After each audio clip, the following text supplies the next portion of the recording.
Good morning, continuation ng ating History of the Filipino People by Agoncillo and Guerrero. Book natin to guys noong panahon pa ng college tayo. So balikan lang natin History of the Filipino People Part 1, Pre-Colonial Philippines. Nandito pa rin tayo sa The Sitting. Tapos huminto tayo kahapon sa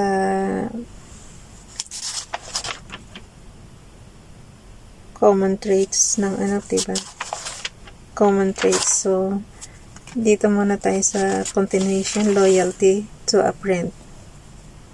Basa. The loyalty to a friend or to a benefactor is one trait that is very strong in the Filipino. Do him a little favor and he remembers you to the end of his days. For the Filipino, friendship is sacred and implies mutual help under any circumstances. A friend help under any circumstances. A friend is expected to come to the aid not only of a personal sided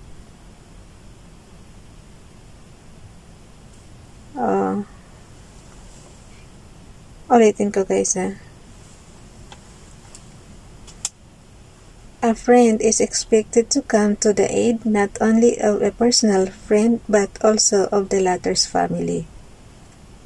A man's friend is considered a member of the family and is expected to share its tribulations as well as its prosperity and happiness. It is almost unthinkable for the Filipino to betray his friend, and if there be such one, he becomes a marked man. Ostracism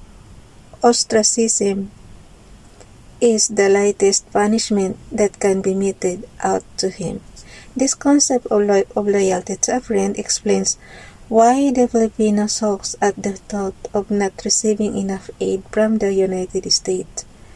Maintaining that he, as soldier or as civilian during the last World War, fought side by side with the Yankee, the Filipino believes, rightly or wrongly, that he deserves more generous aid from the United States than, say, the Japanese, who was a former common enemy.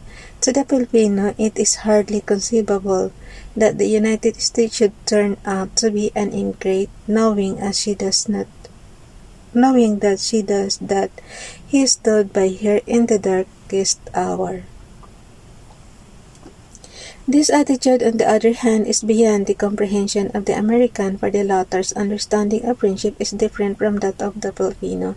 The American is ruthlessly businesslike and will not allow sentimentalism to stand in the way of fulfilling his destiny or objective. This ruthlessness the Filipino does not understand. Hence, the continued misunderstanding between the Filipino and the American with respect to material aid. The American then suspects that the Filipino is sensitive. He would not tolerate anyone violating his countrymen.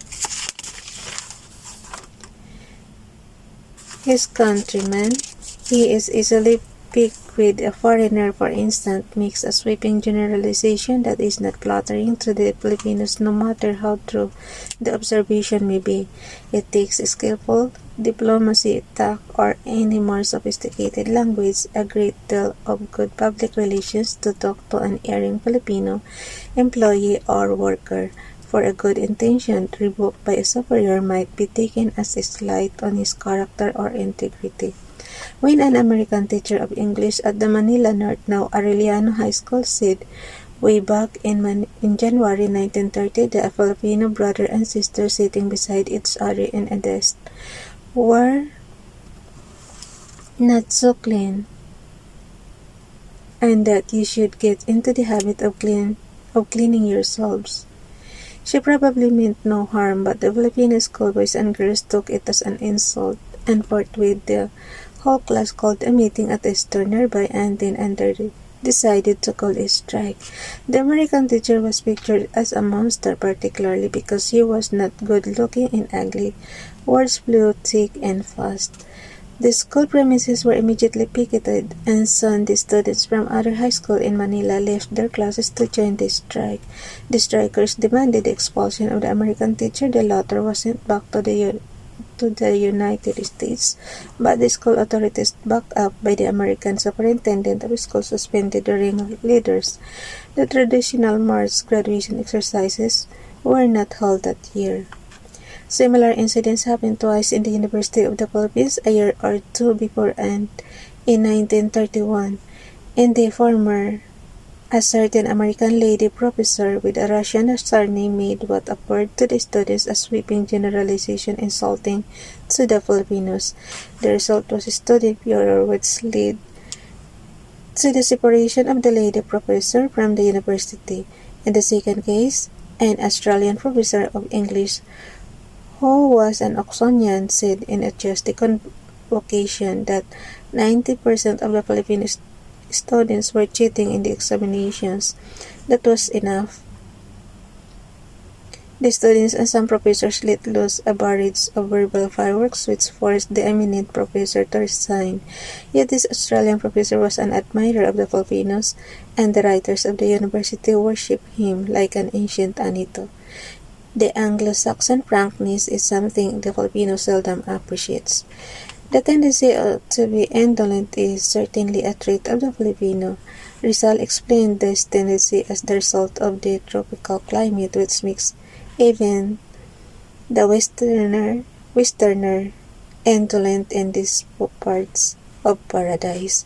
But aside from the warm climate, indolence may be partly explained by the abundance with which nature has endowed the country, a fact which makes the Filipino exert less effort in the belief that he does not have to work hard to make both ends meet.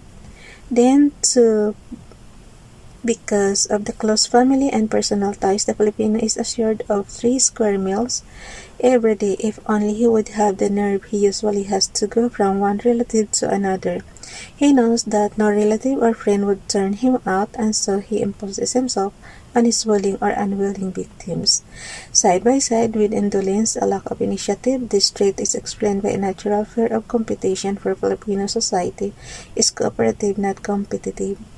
The experiences of college and university professors reveal the sad fact that the average Filipino student has to be hammered and whipped into line in order to make him work hard. He will not on his own initiative read more than what the professor assigns. Why exert so much effort and spend so much time when one can pass through college with a grade of 3? To get the white meat of crabs. Ala, pag nagpaulan ng 3 yan, yari kayo. To get the white meat of the crab's legs, so the saying in Tagalog runs, you must pound 2 legs with a small pestle or with a big knife. And so the Filipino student, not only the average student but the average trader or businessman, is saddled with this burden called lack of initiative. So afraid is the businessman of competition that he refuses to invest a huge sum in his business venture.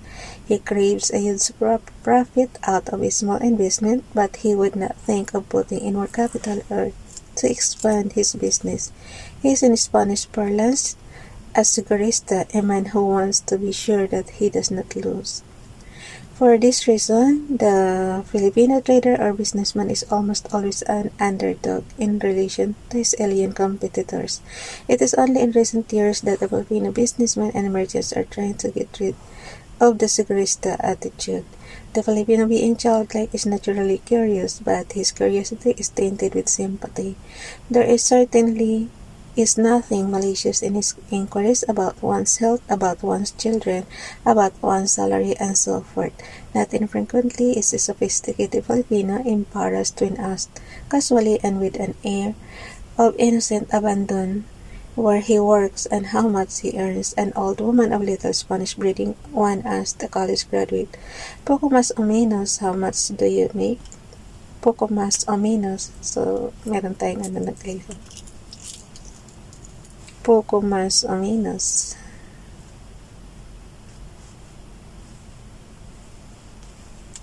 How much do you make? The poor man blushed and hesitantly answered, trying to avoid the horn of the bull. "Oh, just enough for me and my wife." "Poco más o menos?" the bag insisted.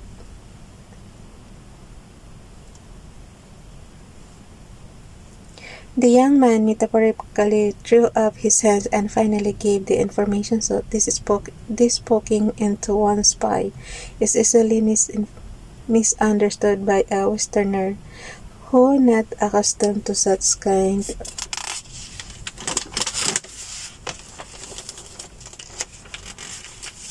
of inquisitorial method. Invariably suspects the Filipino of invading the privacy of one's life.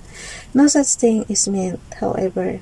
The Filipino is solicitous, and if ever he asks too many questions about another's life and mode of living, it is because, as a man of abundant faith and sympathy, he wants and is ready to offer his unsolicited help. Helpful and cooperative, respectful and generous, even to a fault, the Filipino is nevertheless individualistic in a different way. One finds a poor courier struggling desperately to put his horse on its feet after having stumbled on the street. The man in the street stops, surveys the scene nonchalantly and with apparent unconcern, and even laughs at the cochero who could not persuade his horse to cooperate. Or take the case of a passenger jeepney.